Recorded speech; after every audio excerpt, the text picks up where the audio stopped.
Been telling all their stories. No one wrote a word not long ago. There might have been more women. Satchel Paige and Judy Johnson.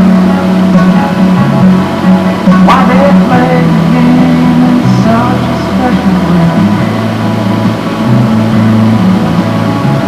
Put them in the hall with lights and celebrities. No one gave a damn not long ago. Jackie cried, but no one saw him. He stood there for a moment.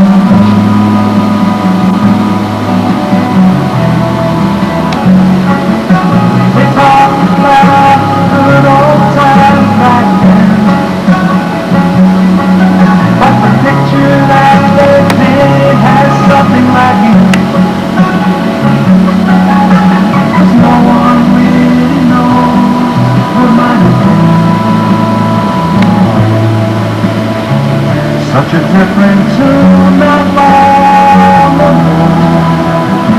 I wish I had some way to change it, let it all alone.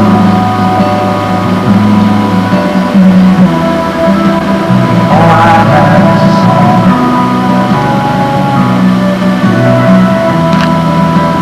All I have is a song.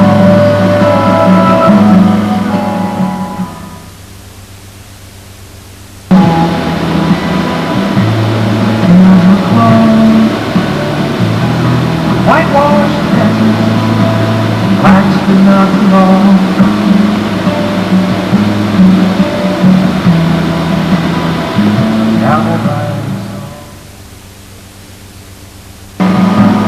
Now, at the end of every flying season, and we're coming up on the end of the flying season very rapidly, I like to go back and look over the season.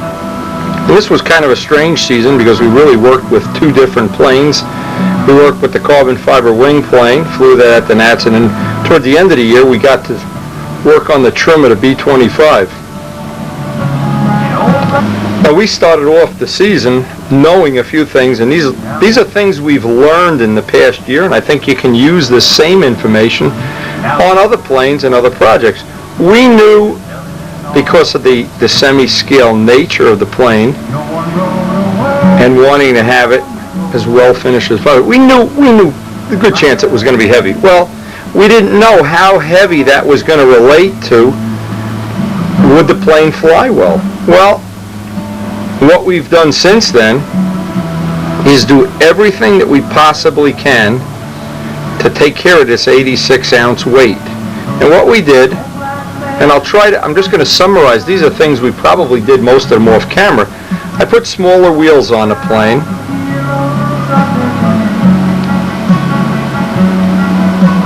Now, they're not quite scale, but what it did, it killed a half an ounce. It killed 14 grams.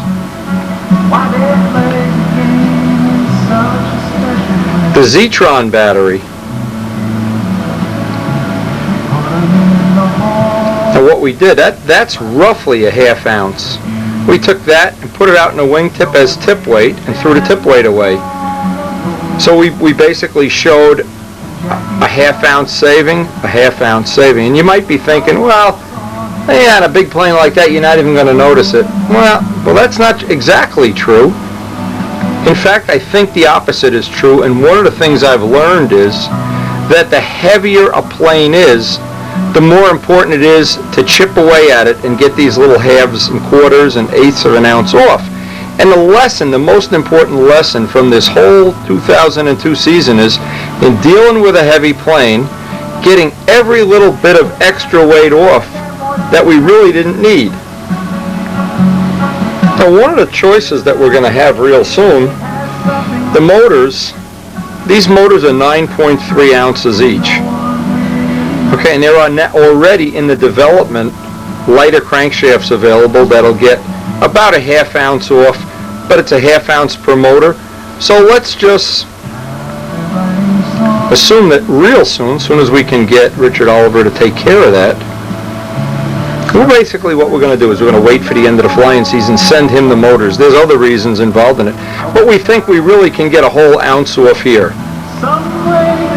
Now, the motors, these were two prototype motors. They're just a little bit different. The sleeve timing, the heads are different, the compression's different. And so what we're going to do is when he has the motors and puts the lighter cranks in them, we're going to get them to match them. And Richard All will be the one doing that. And there might be some other lightweight parts that he's come up with by then. I don't know. But you would think this isn't a big deal to get 2 ounces off the plane. On all the props, we haven't really done a lot of work with the props yet, but we have from the lightest prop to the heaviest prop, we have almost an ounce of variation. And because we're pulling out all the stops here, when we're done, if we wind up using the smaller props, and we even have some titanium prop nuts we can use, what's happened is we've got, without a whole lot of work, with just a minimum of work, we've combined all this stuff into about 3 ounces. And just to check myself, I took the plane and weighed it back on the scale we originally started with. Well, some of the things that have happened is it's gone from being 86 to about 83. And we're going to be able to get it even lighter. Sergio has some other lighter batteries for us, which I don't know if that's going to really be productive because we're using the battery for tip weight, but we'll have the choice anyway because at some point in time when we put solids on the plane, we're going to want to take some of the tip weight out. So it could be that we'll, with very careful manipulation of things, we'll be down around 83 ounces real soon. Now, that isn't really the magic, but the magic is that all of this weight came off the front of the CG. The CG has moved back incrementally, a small amount, and it's gotten much more lively to the controls. See, what's really happened is all of this weight that we've cut, or hope to cut in the next week or two, is all in front of the CG. And that's really made a giant difference in the way the plane flies. 3 ounces. Now you would think, what I originally thought was, gee, if you had a 52-ounce plane and you took 3 ounces, that'd be a dramatic change. It isn't really. It really affects a heavy plane a lot more than it does a plane that's already light. And I want to explain my reasoning because it's something I've learned and I think I've added to my knowledge in the past year. Two things this plane has, even though the wing loading is astronomical, it's out of the range that most people would think would make a good stunt ship. But a couple of things we've used to our advantage. The leading edge radius is very round relative to the size of the airfoil.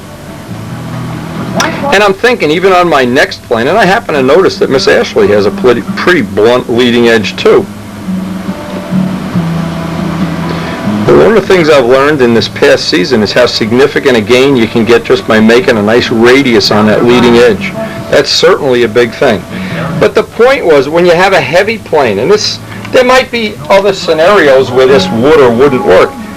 The air flowing over the wing, and I'm not an aerodynamic engineer, but I know enough to know that this air comprises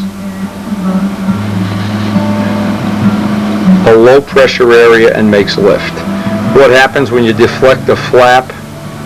Well, either way, it's going to make more lift. The problem is at some point in time with a heavy plane, you get a stall where the lift breaks off of the wing.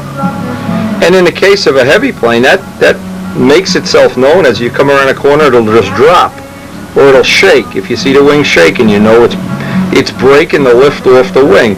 Now that's not an aerodynamic. I mean, people at Boeing are going to have a much more sophisticated way of describing it, but I know what happens when we have the CG at a given point. And we started off with the plane. I purposely wanted it nose heavy. Spoke with Dave Downey. We balanced it at 20% of the wing to start with. Now what's happened is with the 3 ounces out, I'm sure it's back an amount, some small amount. But here's what happens. To turn this wing, to make a violent turn, with the CG back, it takes a lot less effort at the flaps. In the past, when the plane was nose heavy, you had to deflect the flaps almost to their full deflection, and what I've done is even come in on a handle using a lot less flap deflection, and what it's been is with the CG back a little bit, I haven't been able to stall the wing much at all. I've almost never had it drop. For some of the planes I've made that were overweight, they would just, at the end of a turn, they would come around the last corner of the triangle and just shudder and like they were going to fall into the ocean. Well, the trick here with this plane, with the B-25, was to get the CG back. And I'm going to just keep pushing it back until I get a point where it's difficult to hold level flight. I originally started, and the controls are 1-to-1. I originally started with that little brass bushing that we put in there, if you go back on the videos, and what that did, it gives a minimum slop. Now what I did when I removed the bushing as a test, I wanted to test, I always like to try it both ways because to take apart plane, it comes right apart. With more slop, what that does, now we have a 3/32 rod in a 1/8 inch hole. So the elevators have, when the flaps are in neutral and you hold them, the elevators will move just a little bit. Now what that does is for any given amount of elevator deflection, it lets the flaps move just a degree or two more. And so with the rearward CG and the slop, it's let me fly off the flaps a lot more than when the plane was brand new. And as I look back at the old flights, the original flights, it was really hard to pull it around in spots. It's just rotating real nice right now. And this is something I'd say for any plane. I'd start with the technique of having that little piece of brass fuel tank tubing in there. Try it with the tubing on, with the tubing off. And any plane that's heavy, for sure, before you even fly the plane, tape the hinge lines.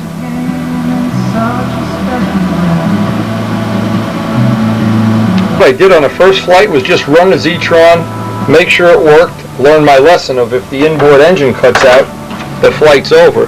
That was a hard lesson to learn. Since then, I've gone many times to the point where I'm almost getting comfortable with it, of just letting the flight go to some point in time at the end of the flight, softening the motors up and shutting them off. There's only one problem I didn't anticipate, and I never thought this was going to be a problem, but it is if you're flying a plane, this probably wouldn't apply to anything but a twin-engine plane. When you're flying a twin-engine plane and you're taxiing, you're coming in for a landing. I bet the guys that fly scale know this already, or maybe it's just that this plane is on such a razor edge. Well, I really have to monitor to make sure this engine is running. The engine on the inside of the circle, once that shuts off, the flight is over. There's no maneuvering, there's no fancy taxiing, there's just shut the engines off. So I always want to make sure that I have that shut off. In other words, I have two choices. I can run the Zetron so it just idles the motors, and no matter what you do, it doesn't shut them off. Or I have almost a safety thing where I go an extra little click, and it shuts them both off instantly. Because the really sad part is, if this motor quits and you don't notice it, and it's taxiing, and this one quits, and you open the throttle, the plane wants to immediately turn in at you. So, again, that's the most significant thing I've learned. Now, there's another thing. I've tried doing takeoffs with it. Fred Cronenwet and I discussed this on email several times, and he's, the scale guys, they launched a plane, they let it go, and it sits there still, and then they apply the throttle. Well, when I try that, the only problem is when I have the engine idling, even as low as it idles, the plane moves. So it's a little, But the other problem here is, if that's the case, and this engine were to shut down right at the point you open the throttle, it might really be a problem. So learned that the hard way. Don't know if that's going to apply to anybody else or if you can use it. We have one other person from GD Hobbies building up a B-25, and I want to be sure, anything I learn about this, I want to be sure to put on a video, because there's always little dragons waiting to bite you. But a twin-engine plane, Now, there's another thing. Richard Oliver was telling me they make a thing that synchronizes the throttles and you can put on a plane. It just gets into the world of maybe a little bit too complex right now, and I don't want to add 1 gram to the plane. And I'm going to be constantly looking at things I can do to lighten the plane up. And there still are a couple areas I can hog out and buff paint off and things like that. But my goal is to get it down to 80 ounces at some point in time. And if I can get it to 80 ounces, I think it'll be competitive in any contest that I fly it in.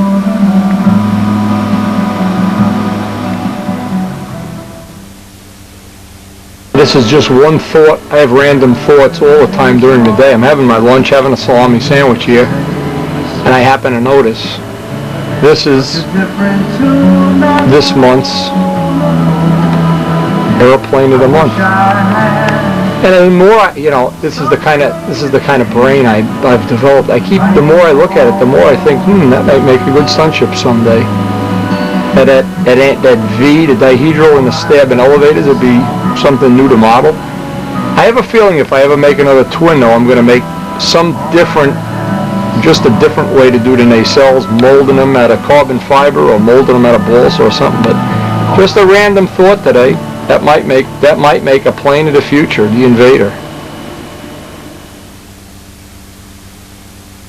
Hey, check this out. This is from Dave Ray's. This is one cool looking plane. Now they're writing books. Anyway, he sent me a nice note and he said he crashed us at Brodak and he remembered the famous words of Windy, save all the pieces. Well, it's back flying and I'm looking right now like it's done, like it's ready to fly.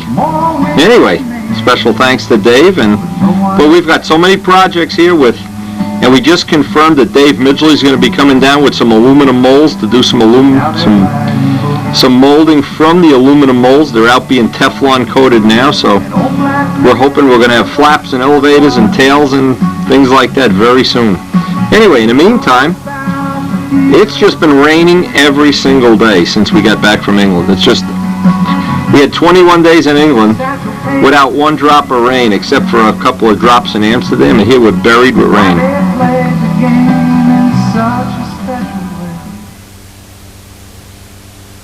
Now, just when you think it was safe to go back to, look at this nice shirt Mike got from England. Look at his wheel pants. Oh, I made new wheel pants. Yeah.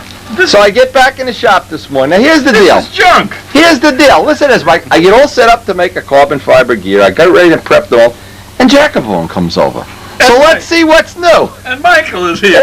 Well, Mike's a guest. With this crooked Let's see. wheel Look at pants. this crooked crutch. Let's see how crooked it is. Yeah, everything is crooked here. Look at these pants. Look at these wheel pants. Wow, this is pretty crooked. The wheels don't turn. And the blind nuts are all got glue in them and everything. Yeah. How are you going to make a straight plane with this? That's exactly right. That might be the reason why none of my planes fly well. Looks like you offset the motor the wrong way. That might be the reason why I don't win the Walker Cup. That could be. That might be the only reason. All right, what else you got? What's showing that? Leave the mold up there. I got to work. You guys I want to show you what I got. Right, put the mold together. Put this away. And lay it out on the table. Put it back over there. You just cracked it. Oh, he cracked them all. Oh, man. Oh, man. You're going to send Elliot pictures? We're going to have stupid plans. Mate. Oh, let's see.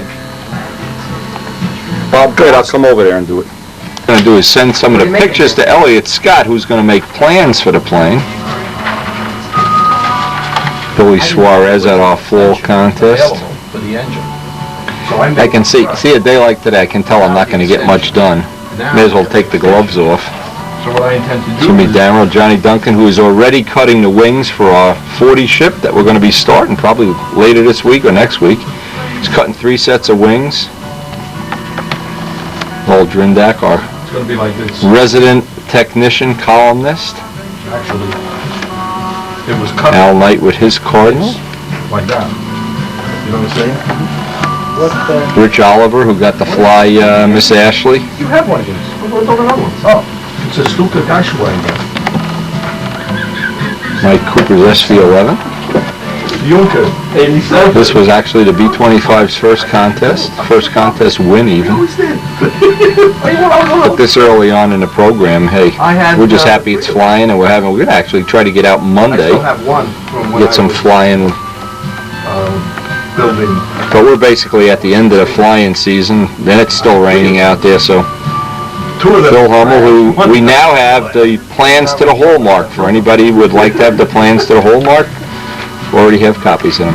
Or you can get them right from Bill Hummel, I guess. I want to cut the fuselage size. I want to see what you got, Junkers. These are the pictures that from the meet. Yeah, I took the B-25 picture out of it. You don't need it. No, I just wanted to give it to you. All right, Midgley's already got the canopy thing done. Oh, he does. Good. Yep. Here's So what I let's see wanna- what- This let's is see what what I you're- need from you. I need Okay. your expertise to You bet your life you do. tell me. This crutch was built without the shaft extension. Okay. Now that I have the shaft extension, Where's the shaft extension? You got it with you? Yeah. All right, so we got to figure out how much to shorten the nose. That's what you need to do. well, I don't know if I want to shorten the nose. Okay, now Richard Oliver can make the shaft extensions. They're a half-inch extension, right? It's built right onto the back plate. So he's going to, instead of having an 11-inch nose, make a 10.5-inch nose. That'll be fine, because your plane is nose heavy anyway. Here, look. Yeah, I know what you'll just move everything back. So you can shorten the crutch too. Yeah, no, I can cut that. That's You nothing. can cut that. Sure. What you're saying is I should move it back this way, like Right, this? now see if you still have 6 inch, you're gonna have 6 inches, I know it, because I've already done this test. You're gonna have 6 inches for the tank. Oh, yeah, no, there's enough room for the tank. It's just that I didn't know whether or not this would be Yeah. detrimental.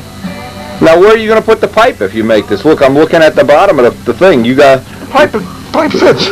No, this comes up a little bit more because you see I have a cowl. okay, you measured out the Yeah, header, yeah, you no. got the header all This laid is out? not really to scale, this drawing. It's not to scale.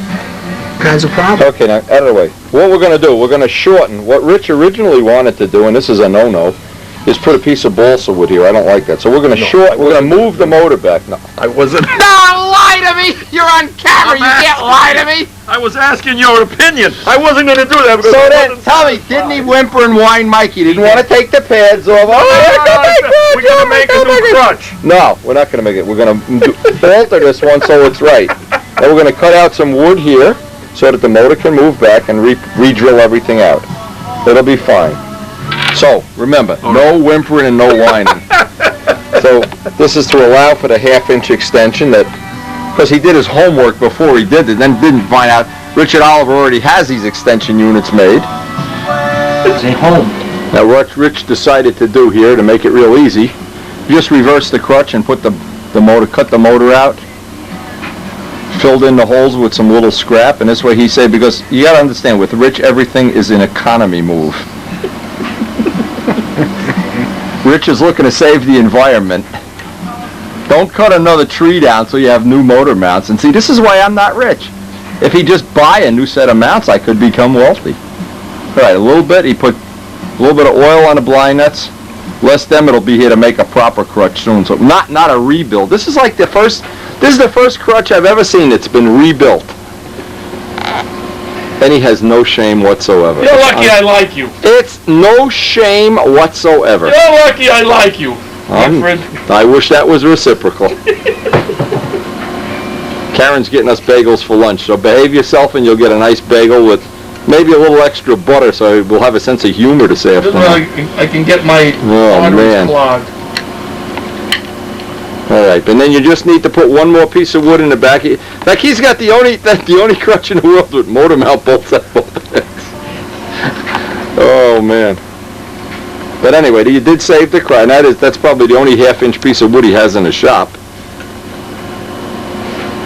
They gonna work? Okay. No. Tighten them up and then put some CA on. Put CA under the bolts. So this is the bones that are going to be what's going to be the new Stuka for next year. He'll be on our video regularly, just like last year. Plans will be available. In fact, Midgley's got the canopy mold done. Rich hasn't paid him for it yet. That's why we don't have any canopies. That wallet, I think he did some hot stuff on his wallet every day when he comes over here. That wallet never... Have you ever seen him take money out of his Never. pocket? Never. Without holding him down and handcuffing him and stuff? Oh! Mercy, mercy. Where's Chicky? You even got Chicky crazy here. This is what you call compassion corner. Oh, there you go. At least Chicky has some fun here lately. The crutch that has a motor at both ends here. This is he wants a twin-engine plane so bad. Why don't you just build one? So he decides to put one engine at both ends. Anyway, now you still have to we have to get some fuselage sides made. And you need to, now you've got the right alignment. You're going to have to put a little piece of 1/2 inch here. We want this to all end. So you got a piece about 1 inch long to put in there. But I think you're light years ahead of where that was. When Les Demet sees this crutch, he's just going to go nuts. Les is coming over for luncheon. He's of the opinion that things should be a little more on the side of perfection and less on expediency. So we're going to find out when he gets here. All right, so you need fuse sides, right? Yes. Now, once we've gotten Richard straightened out, Les is going to demonstrate how to make a proper crutch for Miss Ashley. This is going to Elliott Scott in England, so Optical. Les is graciously going to glue his fingers to the device here, I think. No. Don't even think about that. I just want to make sure I get the right pieces here. What I we want gotta- to do was dress these, glue these together and then dress them down. We'll tack them with hot stuff if you want. All right, that's And good. here's one of the things we have. We have pulled the thing out of the mold just to see what the initial part was. What did we say? It was 56 grams, which is a little lighter. We always a little bit more than that for the wood ones. But this one will never absorb any oil. MaxiCure. This And is well, what you want? Instacure. so anyway, we've got crutches within crutches. We're going to go in the crutch business here.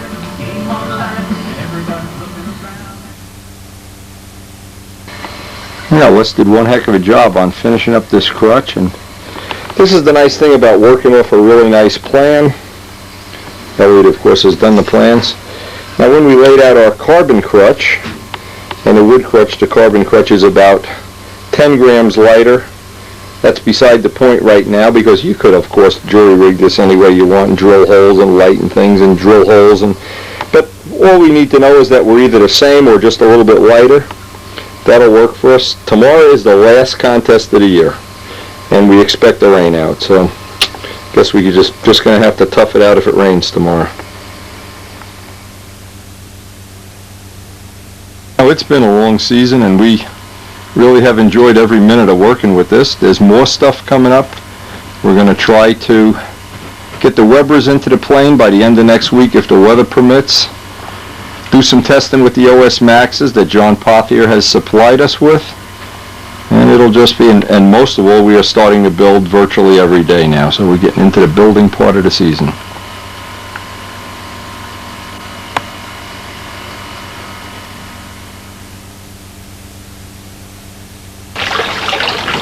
Well, the club contest is today. It's rained for about 6 days. It's actually rained since we got back from England. The only things that really like it are the fish. Got the whole backyard. We're actually getting ready to say goodbye to our flower garden, and goodbye, nice flower garden, because a week or two from now, Dave Midgley will be coming down for his annual trip where we visit and do some molding, and I want to just have kind of a swan song to the backyard. Mike's done a wonderful job up on the top here. We're going to be getting a cover that Dave Midgley made for this. We've already got parts started for our 40 ship, for Les's 40 ship, and for Elliot's 40 ship.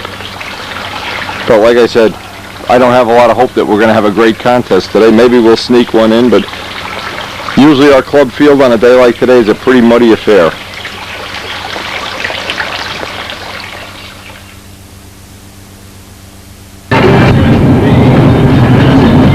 Boy, it sure doesn't look promising, but because we only live about 20 minutes from the field, we always hope for the best so that we can just hang out.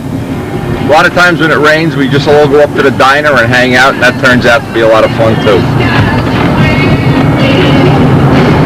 So Kajeski, let's see. Oh, he's not flying his own plane. Oh, nice. Flying Brian's plane. Anyway, sure looks like this is not going to work out. Now look how many maniacs there are come all the way from England to fly here. It's gonna gain a little weight. It's gonna rain. It's gonna gain a little weight. That's a foam plane. Kiss it goodbye at the end of this day. I don't think it's... The rain has finally subsided after 6 days. Contest is going to be next weekend, and guess what time of year it is? Here on the East Coast. I always like to put a little bit of this on a video, share with the people. What is she doing, Chris? What is she? What is she doing? I hate when he does this. What? You love it. It's Halloween time, and we're just big babies. Go away. Babies. Go away. Come on, come on. And look who's out here. Did you see who's supervising, Chris? Who? Chicky. Chicky the supervisor. He's supervising. Goodbye. Is that a real pumpkin? Yes. Why, should we worry about a real pumpkin? No, it just looks too good to be a real one. This is my little real one. No, where is it? Maybe it's not there. Now our neighbors are competing with us. It's who can spend the most money down at the gardening supply. How many ghosts and goblins you got? How many what? Oh my God. It's an illness. And they think I'm sick for building model airplanes. Well, that looks very pretty. What's that? That looks very pretty. Karen, I could be building another B-25, you know. The wagon on the front of the lawn, and then So happy Halloween to everybody as we What are you doing? We worked on indulge our the wagon fantasies up to here. bale of hay and put everything on the front lawn. Now that our Now, one of the little steps we're going to try to do before this flying season really ends, in fact, we're going to work on it today because, again, we have another hurricane coming through here. We've actually had two of them run right after another. As you probably remember, when we worked on these are the original two Jet 35s that were ever manufactured. And they're for all purposes, different engines. They have different heads, different liners. There's parts of them that are different because we were experimenting with them. Well, we've gotten to the point now where it's time to send these back to Richard Oliver and Dub. They have lighter weight crankcases, lighter weight crankshafts available now, and we're going to get them retrofit with the lighter cranks. That'll knock about another ounce off of the plane and should bring us down to about, I'm hoping I'm right, about 83 grams. One of the things that we're going to be able to do in the meantime, while the engines are away, we have the two Weber 32s that Tom set up. So that'll give us a chance to test them, assuming we get some, and you never do know if we're going to get any weather here, but we would like to get some time on them and on the two Max 35s that John Pothier has graciously let us borrow. In the meantime, the first step is going to be to pull this apart. Because we have clamp mounts, it should be a relatively easy way to switch. Tom has made some really nice little adapters so that the Webers and the Jets, we can interchange the mufflers. And this is Tom. Tom had looked at a case. We have a spare case here. And he made some adapters just so we could run the same muffler. See, we want to compare apples to apples, so we want to use the same exhaust system on the Webers that we use on the Jets and on the OS Maxes. We also, while we were in England, we borrowed Elliott Scott's motor just so we had a spare motor here. His needs to have the lightweight crank in there replaced. So what we're going to do is make one giant motor package. In the meantime, one of the things that we've learned so far is just getting little things done, like moving the weight from the nose out to the tip. Dramatic improvements in the performance. That along combining with the fact that the air is getting cooler and cooler, and that's when the plane will really come to life. A plane that's a little bit on the heavy side will always fly better in cool weather. But in the meantime, we're going to take one side at a time, put it on a workbench, take all the Jet hardware out, and because we have the clamp mounts, it should be relatively easy. And we have some adjustable, we can interchange the exhaust systems even. And by the way, one of the things that I noticed right away is once we clip these rubber pieces, and it was Tom Hampshire's thought that we should clip them even sooner, well, it dramatically changed the way the motors run. They're much more powerful now, of course, but they're much louder too. So we don't know what the ultimate compromise is going to be once we get these all pulled apart. And that's where having that workstation, now you can pretty much picture how could you work on a plane like this up on a work table. Having our workstation over here should make it a whole lot easier than if we had to work on a table. But this is where having this little stand, because we can't really use the table, and the clamp mounts, everything unclamps relatively quickly if we need to shim tanks or anything like that. And I lay all the parts out here in the order they came out. And I'll do one engine at a time because I just want to check the fit of the Weber's and the clearances and everything. And then what I'll do is the second one. And maybe by the end of this day have the 2 Weber's installed, any other hardware changes we need. And as soon as the next hurricane passes, we'll be ready to go test again.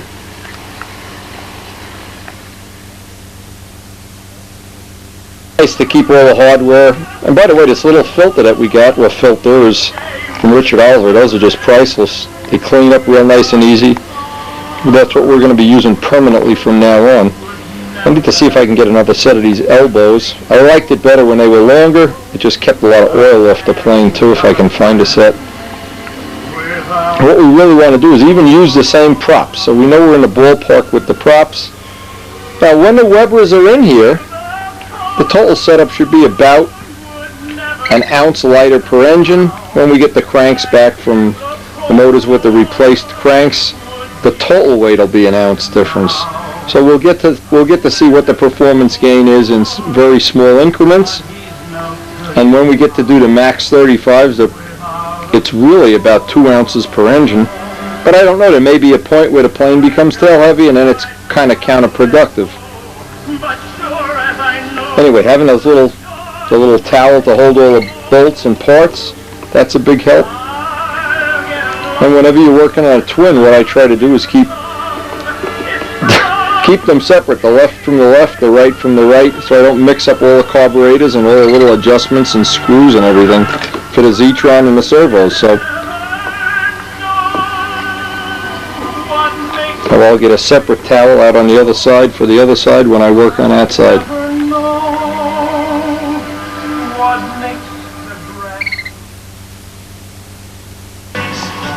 Now, thanks to the clamp mounts, and I couldn't find any big ones, I'm going to have to use these in the meantime. But this, because it extends it out a little bit, it's a little bit easier to get that on. We need to space this up, the thickness of maybe a 1/16 of an inch, just so the props aren't touching here. But this is an interesting, and because these motors are totally different, there's no reason in essence we couldn't, if we were running the same RPM, is run 132 and 136 or whatever. So it gives us a lot of choices.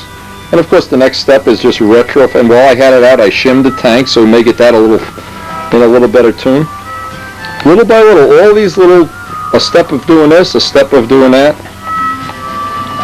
Be a very interesting comparison, and this way Rich and Dub won't have to rush to get me the motors back, and anything I can learn from having that weight out, well, we've got a different CG and a different overall weight. It'll be very interesting.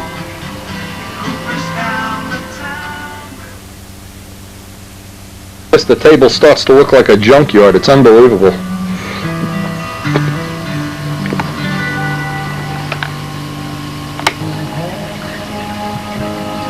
And of course, all we're waiting for now is some test weather.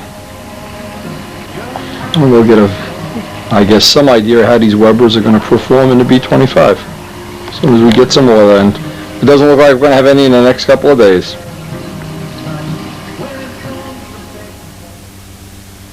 Well, we got our first test day on the Weber's, and it looks like they need to be decompressed and maybe get the carburetors a little smaller. Remember, these are only 32s, so we're going to send these back to Tom, let him make some adjustment to the head compression.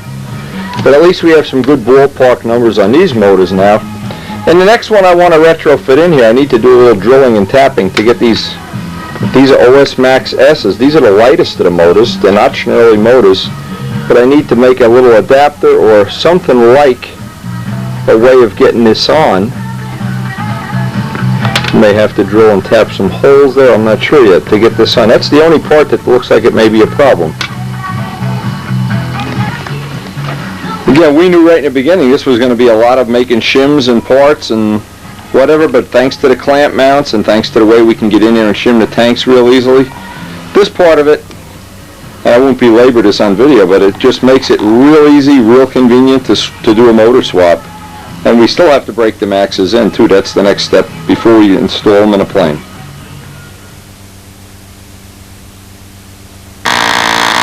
Now I'm running the motors in.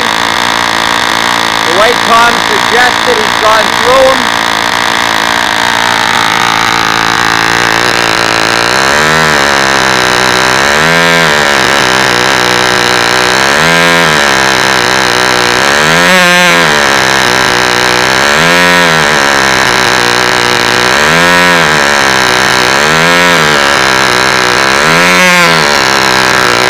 What we do with the OS Maxes, because the metallurgy in these motors is a little bit different than modern motors, and it's a bushed motor.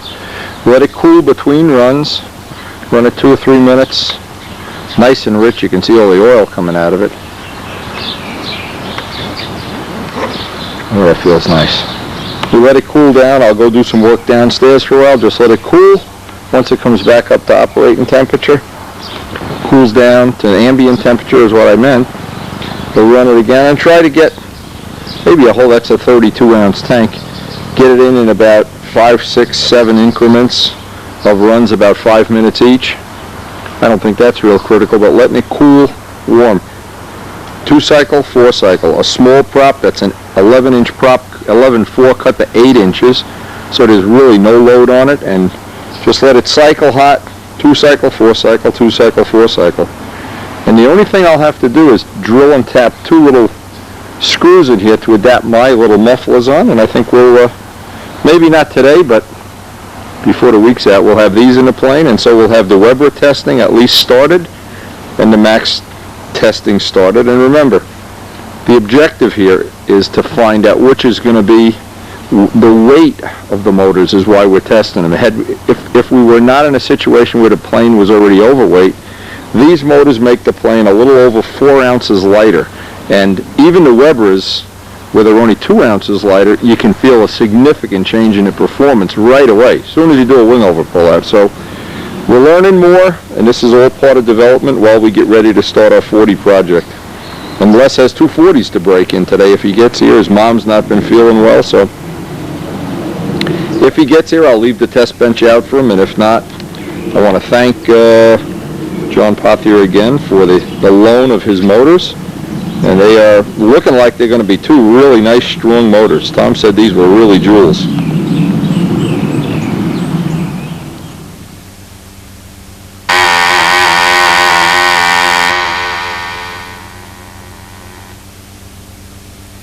Now because of, and again I keep going back and forth about these clamp mounts, but because of them, the only thing that needed to happen with the OS Maxes is I needed to space them out with an extra prop washer. And the needle valve hole is not really in the middle, but the mufflers, the little adapters, seem to work well.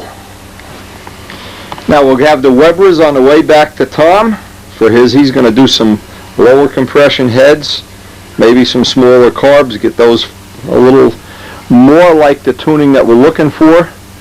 And if we can get out this weekend, now Saturday is supposed to be a nice day, and Sunday is again, this last contest, it seems like it's going out forever, but we really would like to get some time on this OS Max setup. And again, I keep saying to John Pothier, thank you very much. This is a really special treat to be able to have these engines in the B-25.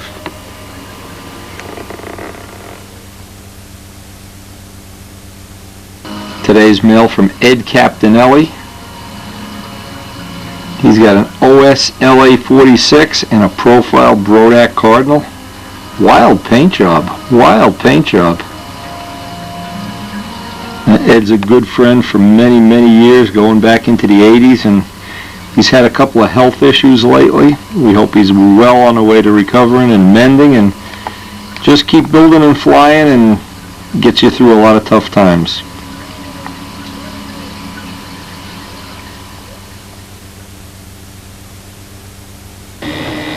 Now we get out to the field real early this morning. We got our new big TV, our big screen TV. Oh, look at these bozos, they're breaking in another motor. And that's what we're here to do today, is get some motors broken in. We got the Max 35s in the B-25, but it sure doesn't look like it's going to be a flyable day, and tomorrow is the contest that's been postponed. and there's not much hope that we're going to have good weather. It's gotten freezing cold. The wind is howling, so we're just going to make the most of what we have here. We actually brought our test stand so we can do two at once. I don't think we're going to have to, because it sure looks like all the guys that have already been here this morning and taken a flight have wound in their lines. And actually now we're going to see just how much fun it is to be breaking in engines. But it's a good thing we'll get this all out of the way. Tomorrow's the contest, but again, I don't have any high hopes. Rich has his brand new bar stock 65 that's going in for the new Stuka. Another good tip, because we're not even going to take this out of the car today with the wind that's blowing like this. This will stay in the... I made up, and you could do this for any plane, I made up like a little nose pad with its foam rubber just to go on the front, just in case we ever did get deep sixed by another car, or it protects it, and it protects it when you're taking it in and out of the house, of course, too. But we're really disappointed. You know, we had all our stuff here, we got all our props, and we were going to see if the OS Maxes, and these are John Papia's little OS Maxes, and they are, yep, again, and I say it a million times, thanks to, if I had built this plane without the clamp mounts, right now I'd really be hurting to get different motors in there. Oh, this looks like some fun, Jimmy. Maybe I'll even sit in the car and listen to... You should have left the TV in the car. I got an inverter. We could have watched that. We could watch Bringing the plane wasn't worth it. Look at it. No, look at a flag. Forget about it. This is not going to be a productive day. I can tell. I think it's Les's turn to get coffee, don't you? He looks like the coffee boy today.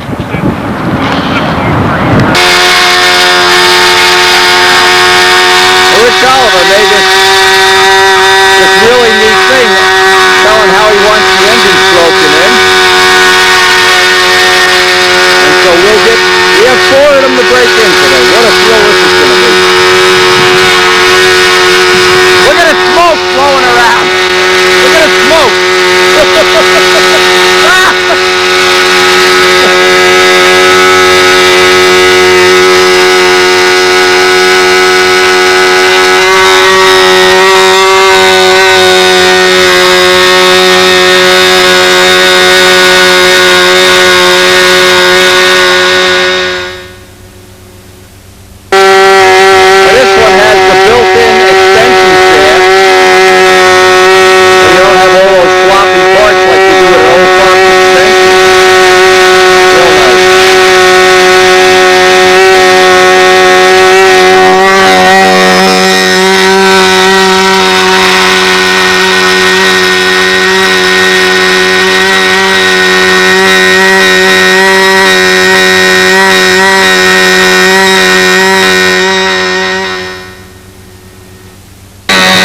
Going to do is we have a bunch of tuned pipes here, and when we break into 40, we're going to try to learn something about which one of the pipes we want to have on our planes, on the 40 ships for next year.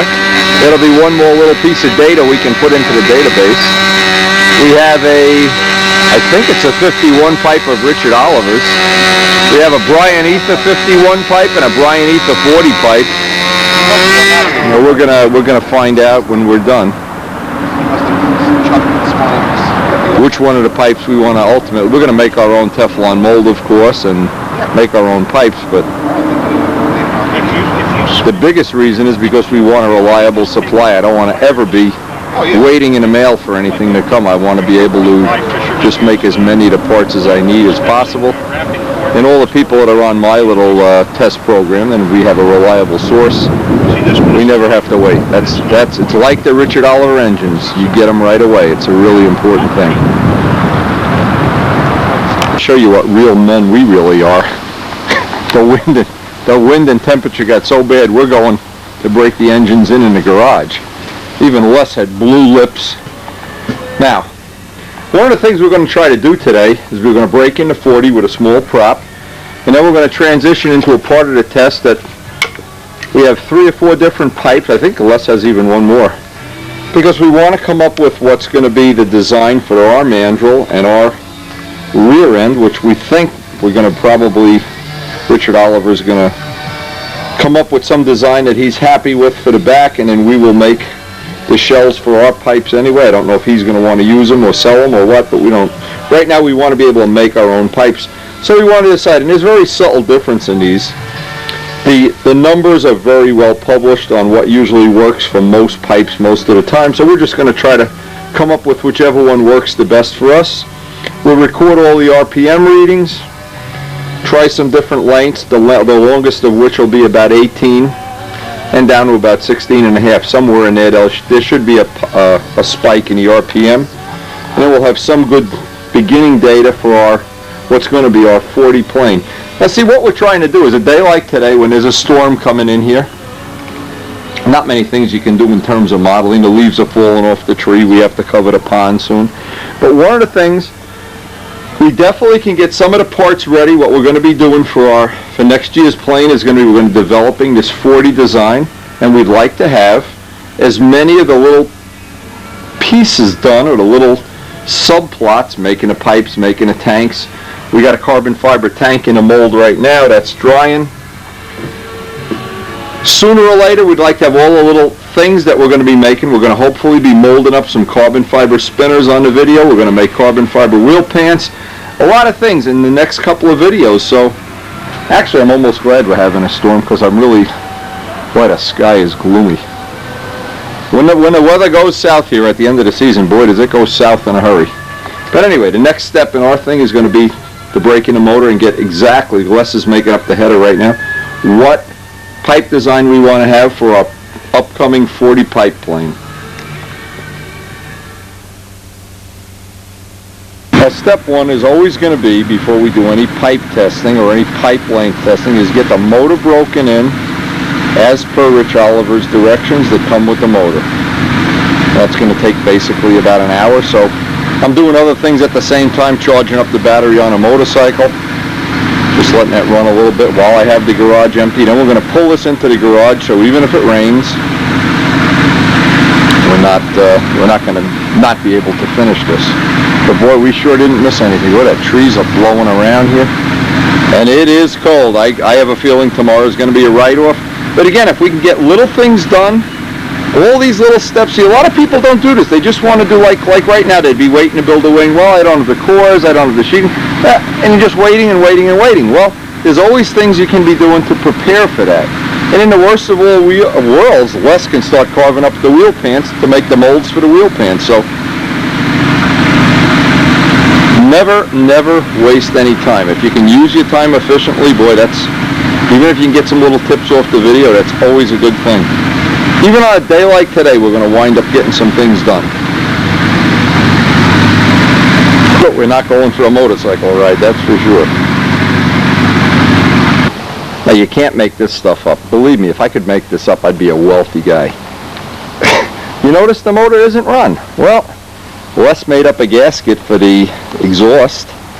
Did a real good job of putting the two holes in, but never cut the hole for the exhaust so it could go into the pipe. So we're out here freezing, and I mean we're blue-lipped freezing, like you can't believe. Flippity, flippity, flippity, flippity, flippity, flip. Never even got one pop out of it. Well, Les is back making another gasket. We don't edit video. See, what other people would do, they'd edit, gee, don't tell anybody we screw up. Well, you know what? We screw up, and here's a good example. All right, soon as he's in there doing his thing. As soon as he brings a gasket with a hole in it, and we can get going. Boy, it's getting cold out here. Look at this. How'd you like to be this guy on the roof of the house over here? How'd you like to be doing this kind of work up here in the Northeast? Checking to clean the chimney or whatever he's doing. So lesson one, if you'll get nothing else out of this video, if you make an exhaust gasket, put a hole in the middle, not only the screw holes. That's the truth. Unedited. So they say, confession is good for the soul. Wendy, you're never going to... You know what we ought to do? We ought to send this motor back to Richard Oliver with the gasket installed and tell him to... I wonder if he'd fall for that. I wonder how long it would take him to figure it. But anyway... Probably not very long. Anyway, we were out here so long we decided we need a cup of coffee. And I was figuring I'll put my coffee right by the pipe and save all the oil coming out. Have we told your viewers why? No, you know what I'm going to try to do? Maybe not on this tape, but soon. I have that picture of Bill Rich at the Nats. He had taken a muffler off his plane, and he wound up, because he was doing some drilling or something, he put some Kleenex in the exhaust, the paper, and stuffed it in. Then, because we're at the Nats, he put the muffler back on, and he was flipping for hours. And he was flipping and flipping and flipping, and all of a sudden the light went off in his head. Ah! I didn't take the Kleenex out. Oh, man. Like I said, you can't make this. If we could make this up, you and I'd both be rich. Well, you have to admit that gasket really got a dickens of a seal. Wow, what a seal. I'm telling you. That's like not having an exhaust port in the liner. Kind of. And we don't edit it out. See, that's what makes these videos so much fun to watch. You know, we could have edited that out, but we don't. Alright, so step one on this is we're going to run that's a quart tank of fuel with a little bit of extra oil in it.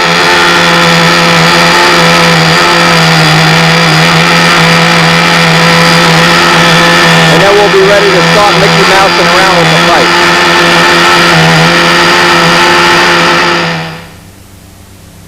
But all the braking is complete, and Les has got the prop that Richard recommended is an 11.5 4-pitch, and we're starting using the 60. All the pipe lengths are going to be 18 inches to start with, so we're going to get a relative reading on the 60 pipe.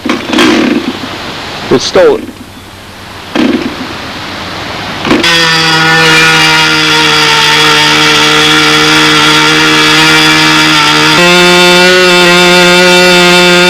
after the first run, we know it's real happy at 10.8. It peaks out at 10.9, and we've even seen a little bit of 11 on the tack.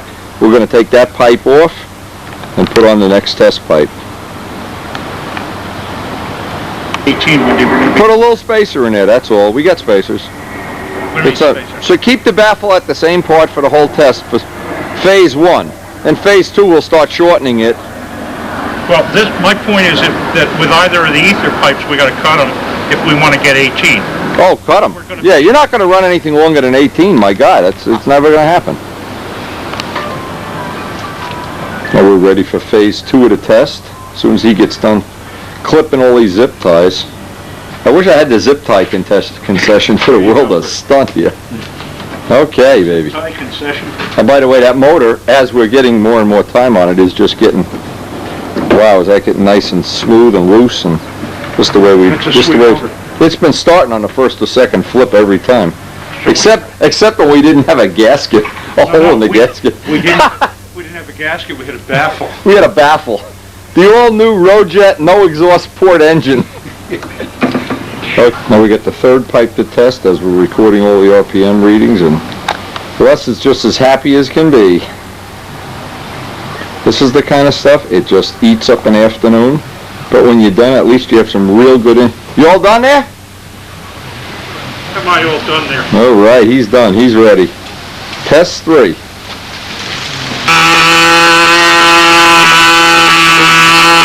We gathered enough data. We found a very significant thing here, that the motor liked the hottest of the plugs, the K&B idle bars, and the Thunderbolts. So that was one thing we learned. We're just going to let it run out the next tank of fuel. That'll give it about a total of 2 hours time. We're going to make up a drawing for the smaller of the pipes. I think we tested 4 or 5 altogether. It seemed the happiest on the Ryan Ether 40 size pipe when you consider the whole range, and it had the nicest run character too. Let me just show what I'm talking about.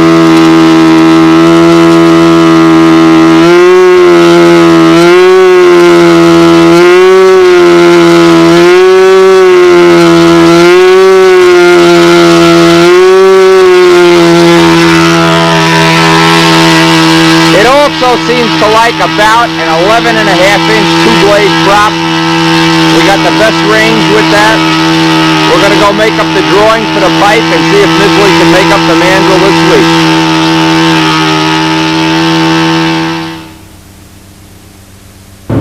Now, yesterday we had that the Great Adventure break-in in motors.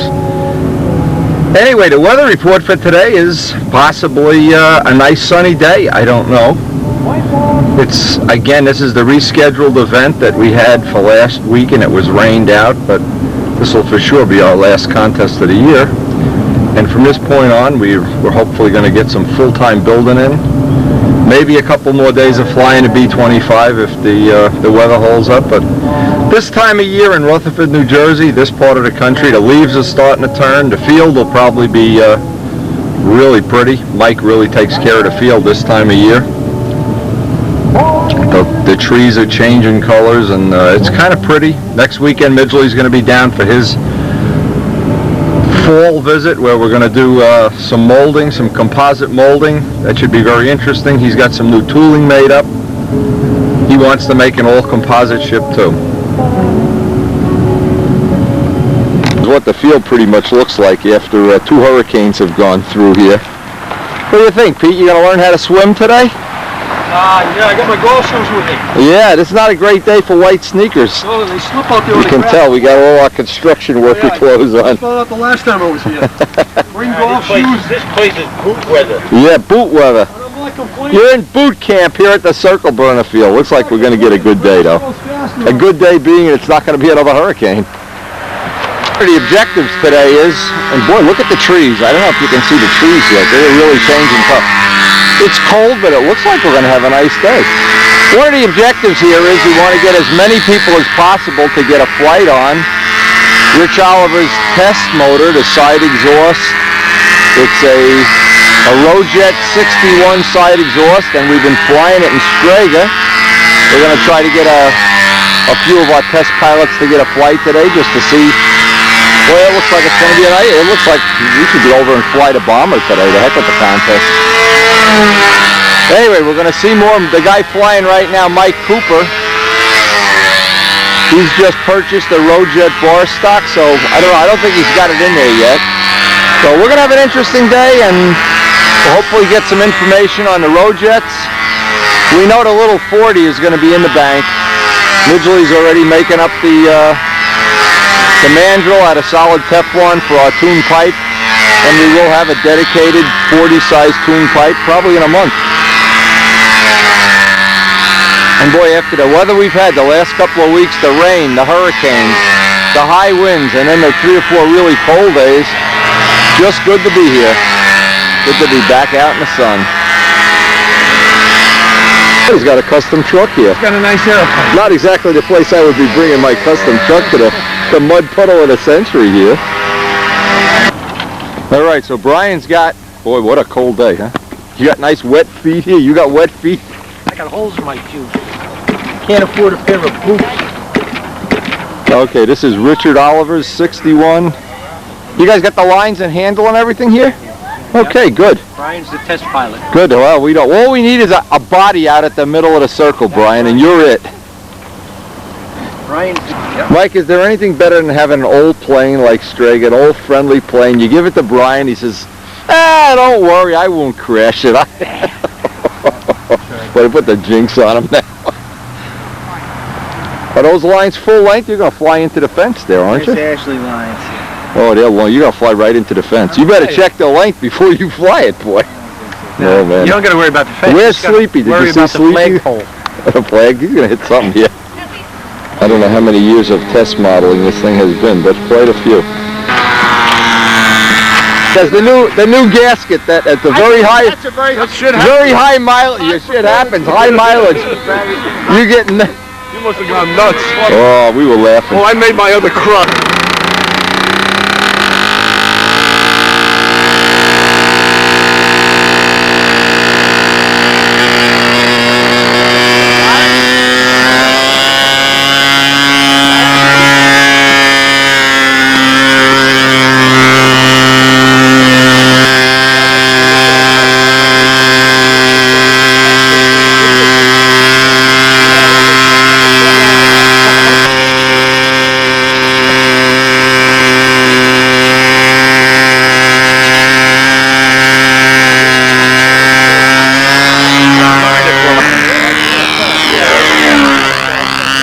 I don't know if we're going to be able to hear the motor run until somebody else starts on it.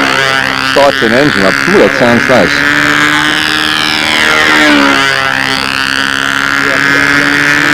Now, this is just a perfect example of why I want to make the crutches out of carbon fiber for our new planes. This plane, the crutch, is super oil soaked. It is as oil soaked as it can get. The fuselage is falling apart after 10 years of everybody in the club flying it and using it and testing motors in it. And I don't even know if we still have the cowling. Somebody broke the cowling. But anyway, if the crutch were carbon fiber, the life would be forever. Because the wing is still in good shape. It's still a reasonably good flying plane. Nice motor run, nice and smooth, quiet. Again, it's nice that they're making side exhaust engines too, because probably the majority of the people with this type of plane that's 10 years old, they have it already fit up for one of the other 60s. A lot of the older planes that are still using Tiger 60s, this is a good replacement engine. And it's not the kind of engine it's hard to maintain or hard to get the needle set or anything. Boy, that sounds nice. Nice 2.4. See, we're in dead air here. The air is totally dead. But you can bet by this afternoon it'll be howling and growling and everything else.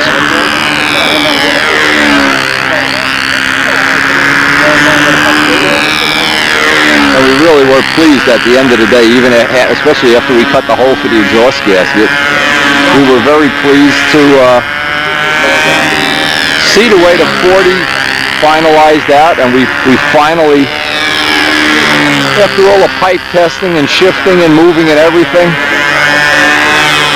we wound up with a K&B plug as being the plug of choice. It came down off the RPM range the best with the K&B. Whoa, yeah, Mike. All we need is another whack in the head here.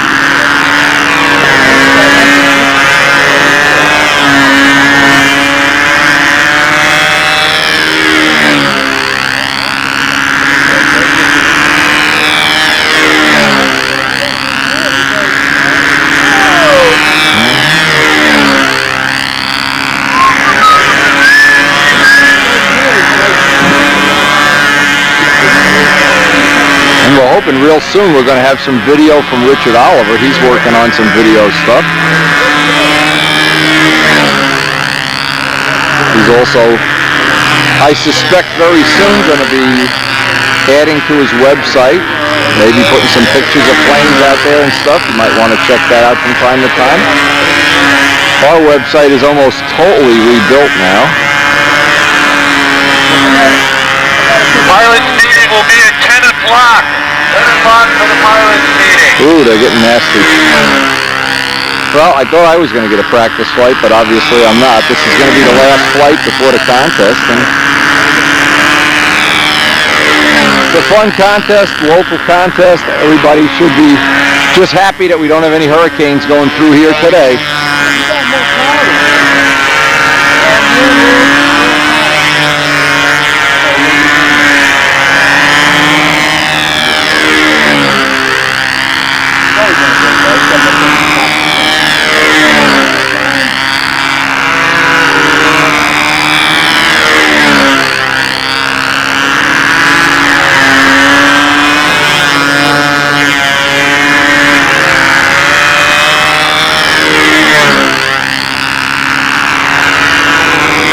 Mike has already flown this motor, so has Brian. We were hoping Billy Suarez might even get here today, but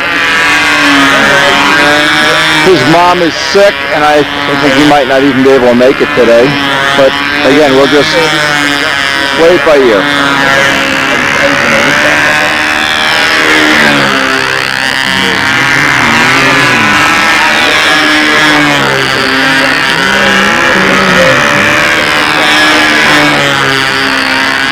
All right, so as soon as Brian lands, we'll get ready for the pilots meeting and hope that the weather holds and maybe it even warms up a little bit.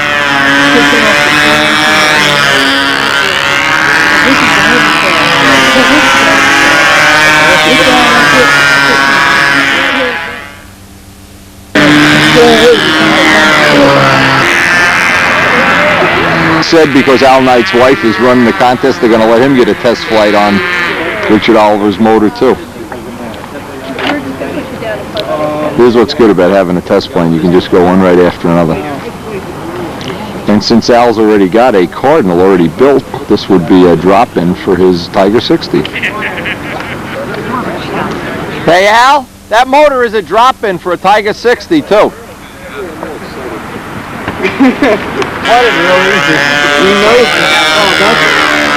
Al Knight is Strega-ized here.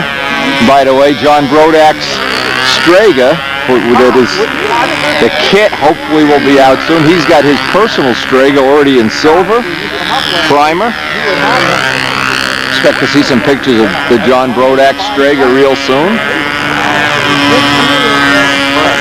Anyway, this is the deal. The next test pilot is going to be Mike Kajeski. See, this is what's nice about having your wife run the contest. Otherwise, if I was out there, they'd say, pilot's meeting!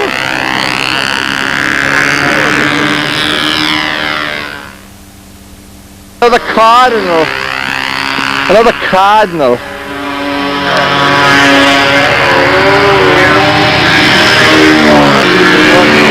Hey, that TV plays good, Carlos.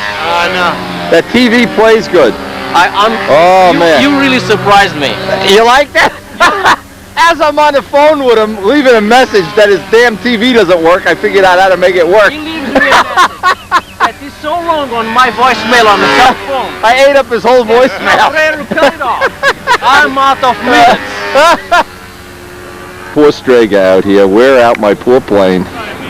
Now they're going to fly it on this circle. Look at that, they're getting more people. The guys from Philly just showed up. They're having scale today, fun scale.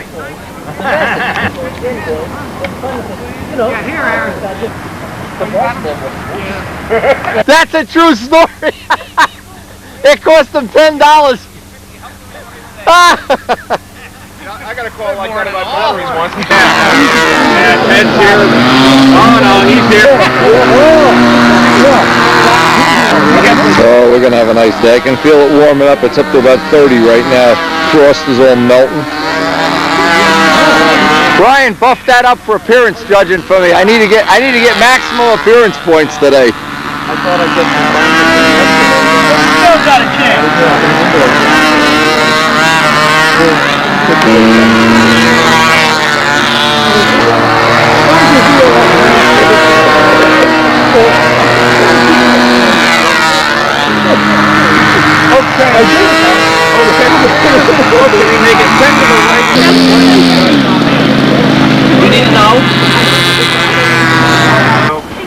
I really appreciate you guys making an effort to come back out this week. I presume that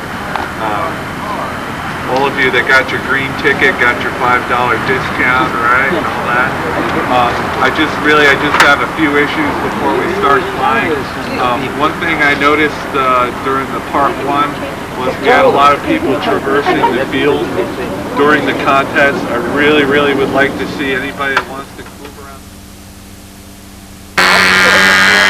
Henry Forbes flying his copy of Bob Lampione's United. We expected to see Bob here today, but doesn't look like he's going to make it.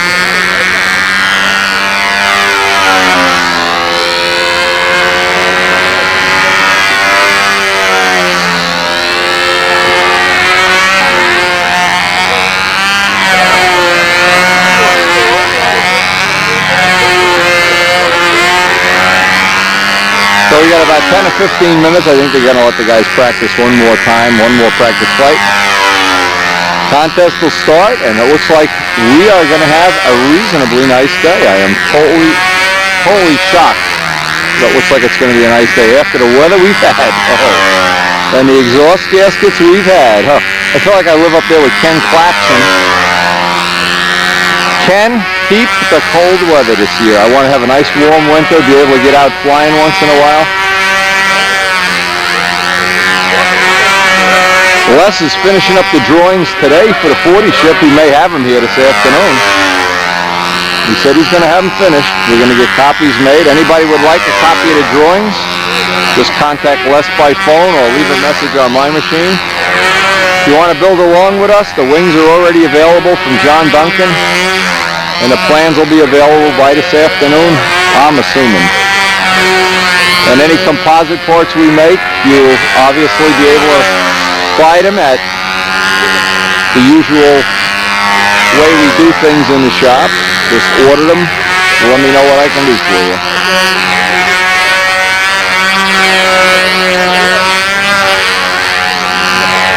I'm not sure which 40 ship Richard Oliver's building, but he's got a wing from Bob Hunt coming, and I think he's got plans to make more than one plane. We'll see. You'll certainly see. That little motor is a jewel, oh boy. That is going to be a jewel, I can tell already. From the test flying we've done on our test ship and bench running it in yesterday with the little pipe, the little 40 pipe, that's going to be a honey.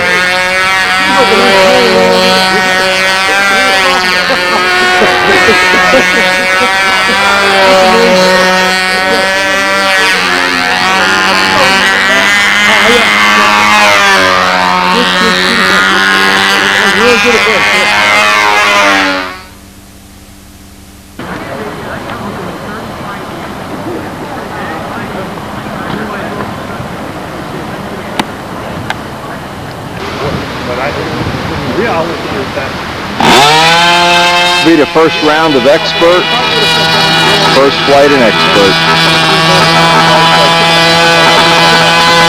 Rich Jacobone. He was breaking in yesterday, a couple days ago. No, it was yesterday. Breaking in his bar stock 65 for the new Stuka. Got this one working pretty well already. Having a good time with his semi-scale thing.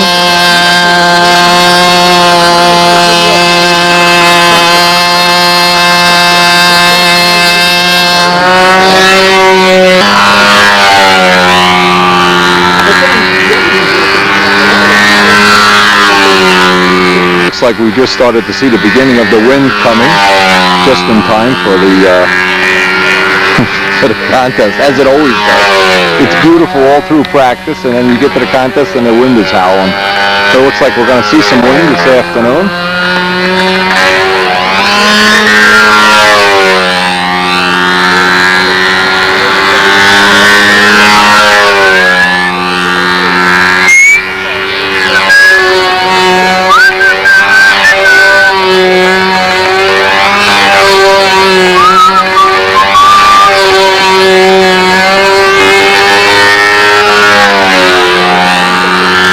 Every year, this time of year, I just get this feeling that look back over the season, and this is probably, I say it every year, but it's probably more true now than ever. Probably been one of the best seasons that I've ever lived through. Had the blessings to live through. Having a great Brodac, always the high point of the year. Nats was a lot of fun. All of the local contests we attended were great. Trip to England and Scotland and Amsterdam was great. Having Richard Oliver and Dubjet up here to visit us, share our part of the hobby with them, that was great. Made a bunch of new friends through the business worldwide, and that always is one of the things I enjoy the most. And of course, having the B-25 turn out to be as successful as it has been, and knowing there's a lot more coming. It'll just be even more fun in the years to come.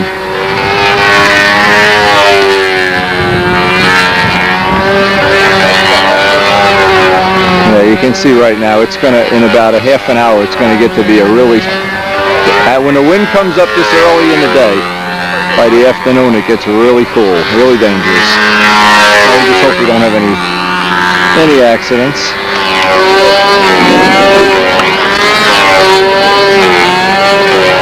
Rich is worth mentioning. Rich is flying and building in the last couple of years. He's been part of our shop, making regular trips over to share his equipment with us and show us the plane as it's being built, and he'll be doing that in the year to come with his new ship.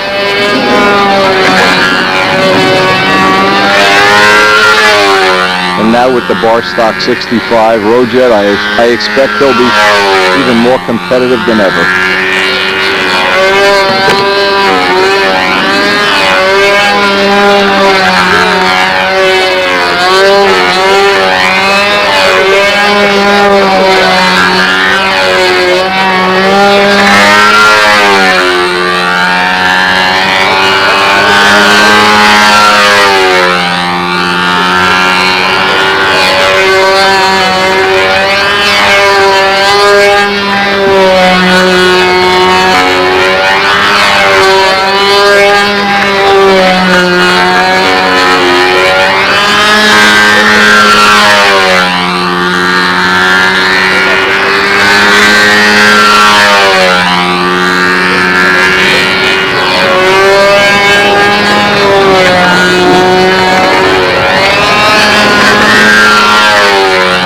The wind is coming up now. I can feel it now on my back.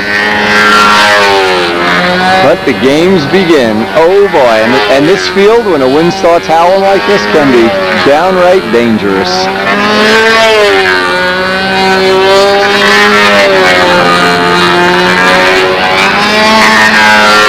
So nice to know the old B-25 is safe in the hangar. And that's why we always like to have a couple of older planes in our Air Force for days like today. Play bumper cars out here with a 10-year-old plane instead of something nice and bright and shiny and new. Hey, got through some pretty nasty air there. Rich Jacobong.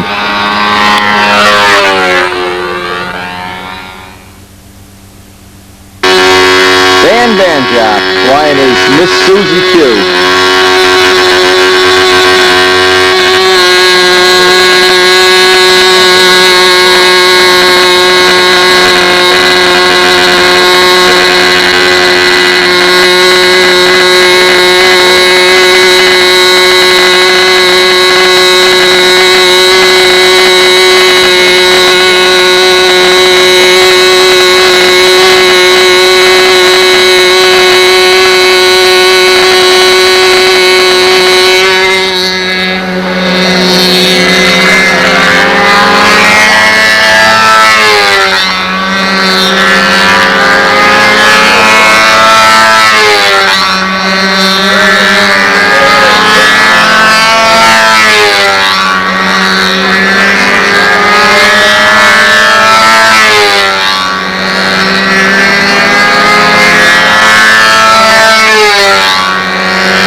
first official here.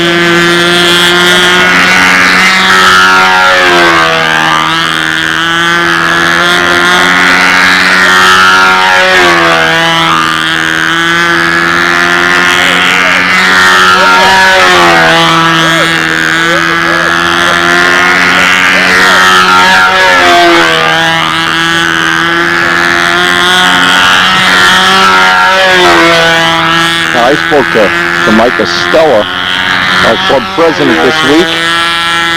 He has bought an A26 Invader, an RC kit, and was thinking about putting a B25 wing in it. I think it's an RC scale kit, but I'm not sure. So he had brought some magazines. He gave me a box with some magazines. I'm going to look at them later. But it's one of the things we had looked at during the time we did the B25, is that certainly would be another good choice if you want to get involved in a project like that. And he's got some documentation we're going to look at. Well, not today, but probably during the week while we're working on crutches and fuse sides and making doublers and whatever. And you can see how the air has already gone crazy bumpy here. I'm not sure. You never can tell. There we go. At this field, everything is an adventure.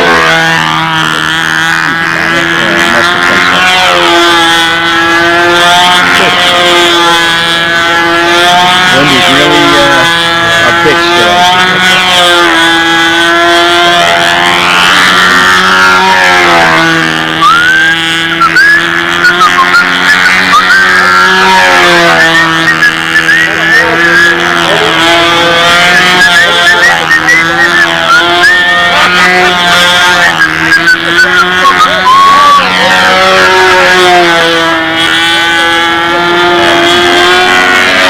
The kind of day that coffee, even bad coffee, tastes good.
Jim Damerel, first official.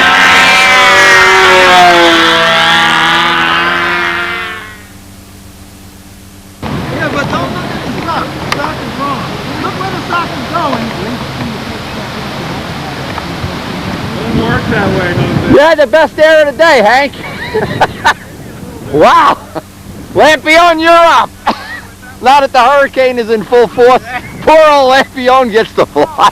Poor old guy. Poor old guy. Where's the back of the wind? You want me to launch you, Bob, or you want Hank to do it? Anybody, I don't know. When you're at Bob's level, the launch doesn't matter. But I'm not dressed. You gotta wear those pants. As Bobby, You gotta wear those pants to launch his plane. Anyway, nice copy of Tom Morris's Cavalier. Really nice, in fact. Has all of Bob's stuff. You get good air, you won't know what to do with it. You get good air, you wouldn't know what the hell to do with it. He's even got the knee pad that matches the trim on the plane. Oh my God. Wow. You must be friends with Bob Gieske or something here, pal. Actually, this is... Wow, that feels choked or tight or something, huh? Ooh. Don't you hate that? I think it is.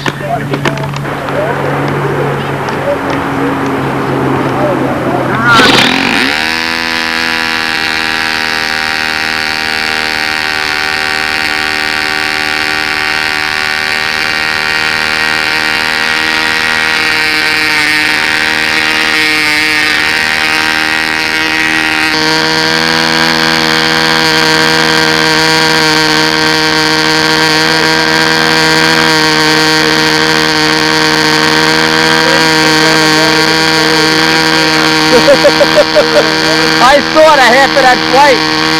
That was on autopilot, huh?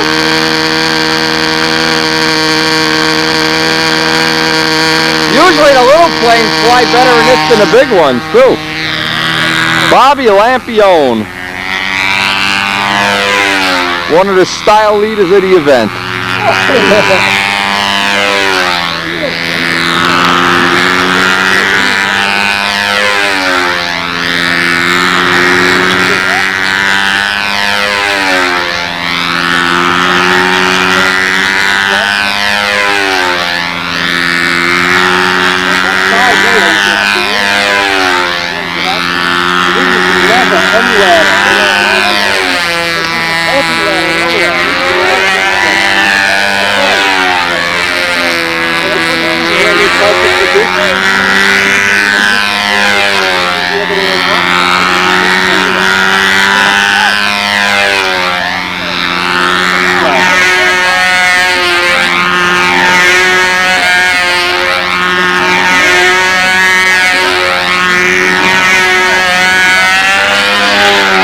Bob's another new owner of a Rojet. With half of the people in the club are already buying Rojets here, so we'll have plenty to test. If we get any more weekends of flying this season, I'm not sure if any of them are going to be. This time of year, we're looking forward to building. We're just flying out the season here. We want to get down that shop. Jose Modesto now is also doing something he's here today too, something similar to what I'm going to try with the foam wing. We're putting a composite skin on it. He's already thought of the same thing. He's going to try one, and we'll probably see him next weekend when Midgley's here, doing some of the molding operations. That'll be interesting. I know for sure the crutches are in the bank. The crutches are one thing almost anybody with the inclination to do so can make up the little mold and make their own, or purchase one already made. And we'll have molds for both of them by next weekend.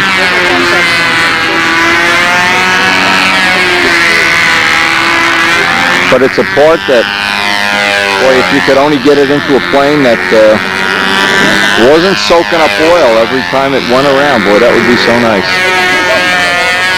Like I see Jose's getting ready for his official. We'll try to get his flight on tape for him too. He'll probably be down next weekend. When Dave comes by, we usually try to make it a festive occasion, have a lot of fun, eat a lot of pizza, Give Chicky plenty of entertainment.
Right now you can see just how crazy the air has gotten, and it doesn't look like it's getting better by the minute here either.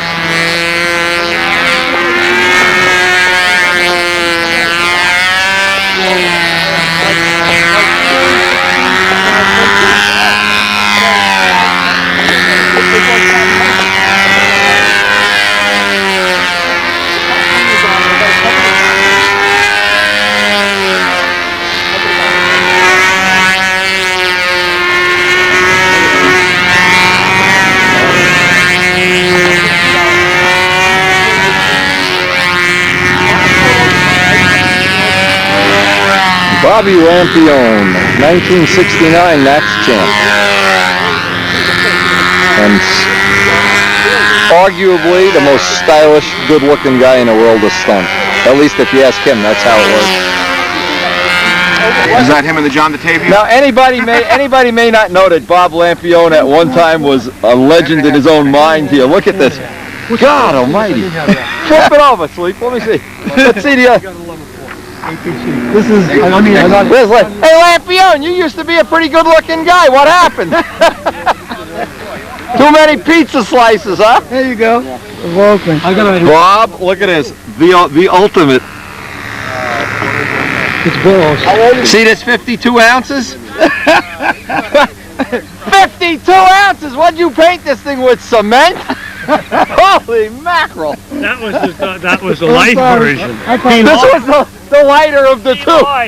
The article was really 56. He lied. I bet it was about 62 when you were done with it. Oh man, look at this, Bobby. Eat your heart out. Oh. Here goes the not winning plane here. Get online for autographs. This is just the net. Yeah. Well, I noticed they're all lining up by the table here, Bob. Look at it. Oh, if I could only beat Gene Schaefer, I'd be so happy. Oh, if I could only beat Gene, but every time Gene wins, Dad win the Nats. Oh, what a baby. But look at this plane here. Another 60-ounce Fox 35. Well, how much did this one weigh? Oh, what a liar. This thing was a brick. This thing was solid plywood. The only light one was the green Mustang. Huh? The green one. This one here, for anybody that doesn't. This was a good one. All these other ones, pigs. Absolute pigs, right, Bob? Uh-oh, Jose's up. We're gonna leave Magazine World here for some secret technology. You want a lighter fluid? No. Bob, you know, they could sue you if you lie in a magazine article about what the plane weighed. Jose, nothing he, watch you dripping fuel. Nothing he ever made was 52. Oh, yeah. Give Jose a bath. Oh, man. I don't trust you.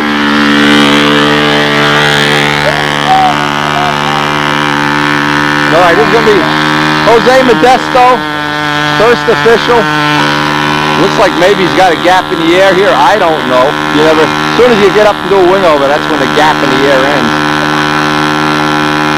Well, you look at, Sleepy's got some old magazines there with Lampione and everything. Everybody lied back then. Whatever you saw printed, add 10 ounces. Or 12. And if you go to get somebody's plane and put it on a scale, say, yeah, let me see, I got a scale right here. Let's see what that, they'd kill you. You'd be dead. Look at it, he's lying. You're lying, Lampione. There's everything in that thing is a lie. Look at his face here. Oh yeah, I really know how to adjust. You still don't know how to adjust the needle valve. What a phony. We have an event of phonies here. All right, Jose Modesto, first official flight. Whoa, nice, Jose. Burn him up, baby. Jose second in advance this year. Coulda won, shoulda won, woulda won, coulda won. Second is the loneliest place on the planet. All year you say, if I just buffed out the spinner, if I just did this, oh my God, I'd be so good.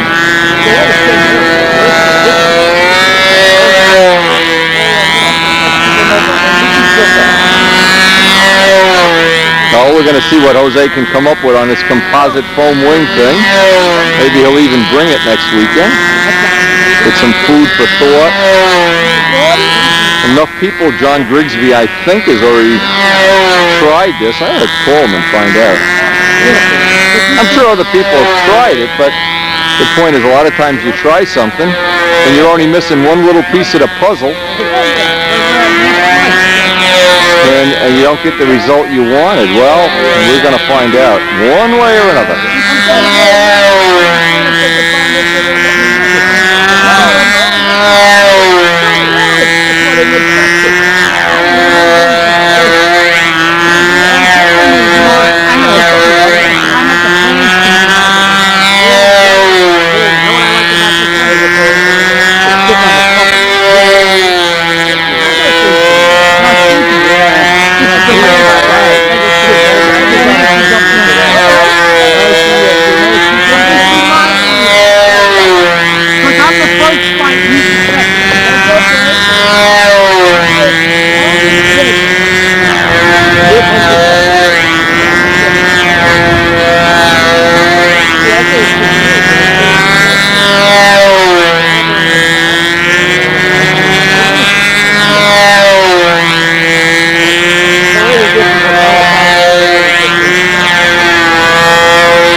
Modesto, first official.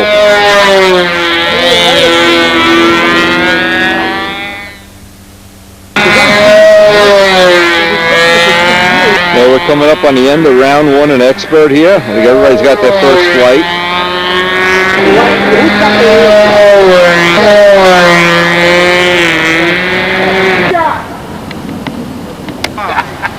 Wendy, you know you have these lines out still? Taking my airplane, Hank? You know you got a lousy score for that, but if you can... It's confused. It doesn't... We're going to play that over and over next week, Bobby. All right. So what's new on your horizon? What are you building for next year, Pete? Actually, I'm laying a stack...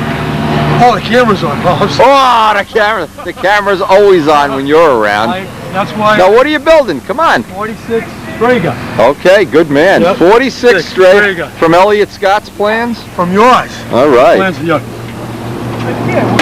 Wow, we got fuel in there now. Okay. Yep, that's what I want to build. I'll be looking for you again. It's like time for another cup of coffee. We had about 30 cups of coffee. I'm going to float away here. Anybody that might not have seen the Brodag videos, Neil Beekman is one of the true heroes of our 9/11. He volunteered, I think, 40 days of his own time after being a retired fireman to help with the recovery of bodies and the tragedy that we all went through here from 9/11. He's a real hero.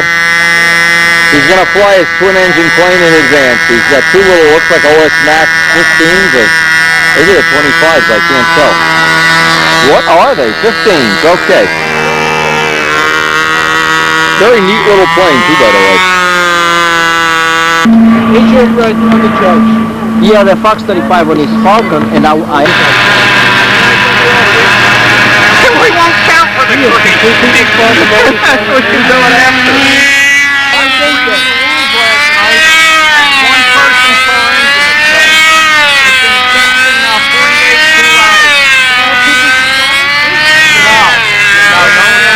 person per If two people fly, each one has to hold one line. Dan, does he get the twin-engine bonus?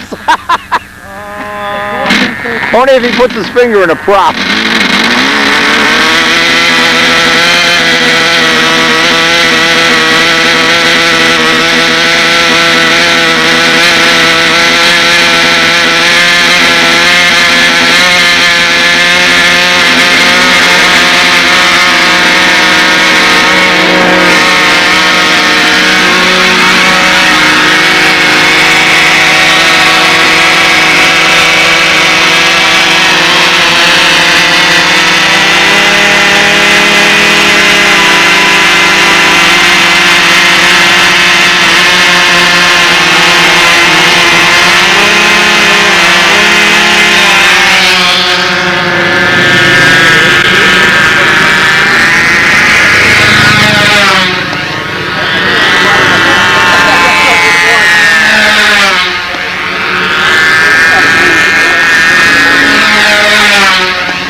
the canopy, put a piece of plywood in the middle, now you have a piece of wood.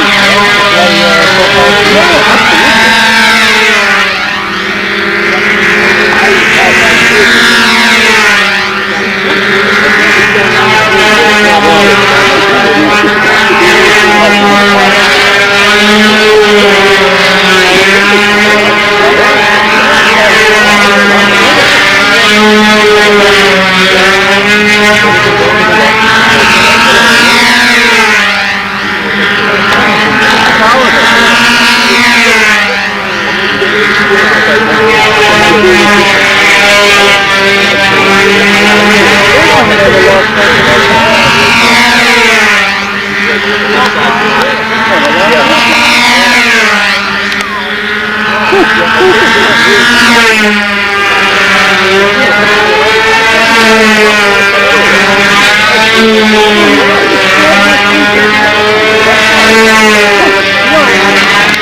Neil Beekman.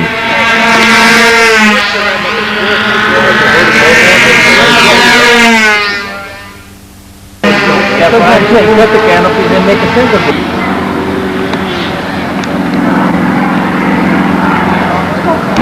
The tail and knocking the push rod off and everything.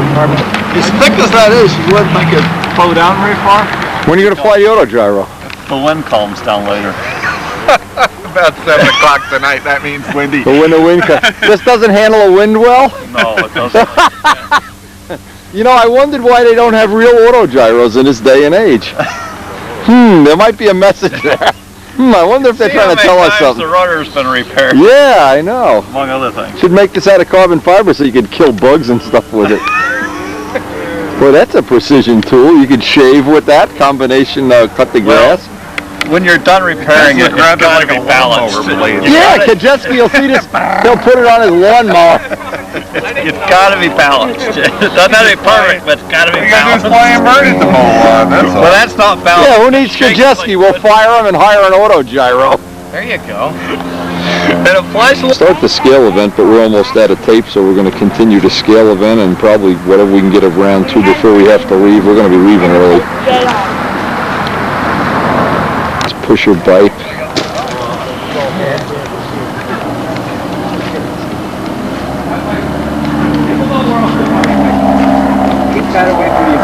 It's away. It's away.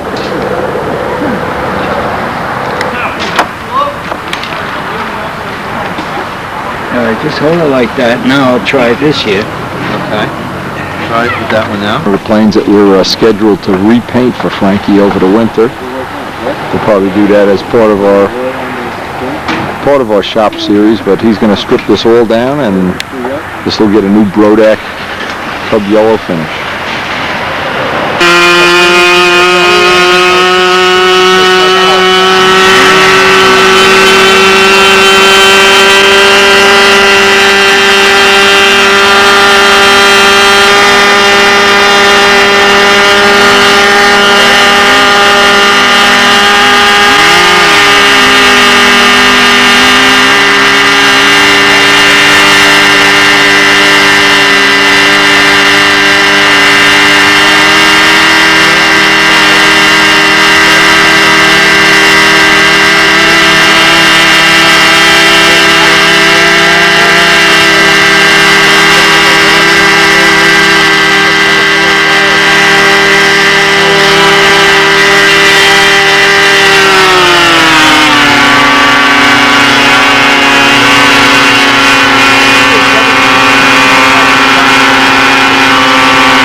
We'll just let this tape run to the very end. We only got about a minute left according to our little gauge here.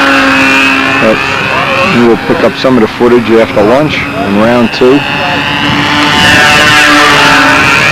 Actually, we've made the most out of a really, it was breezy before. It doesn't look like it's going to get any calmer, but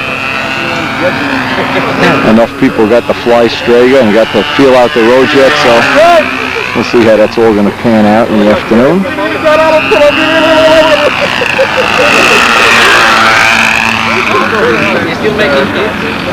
Ooh.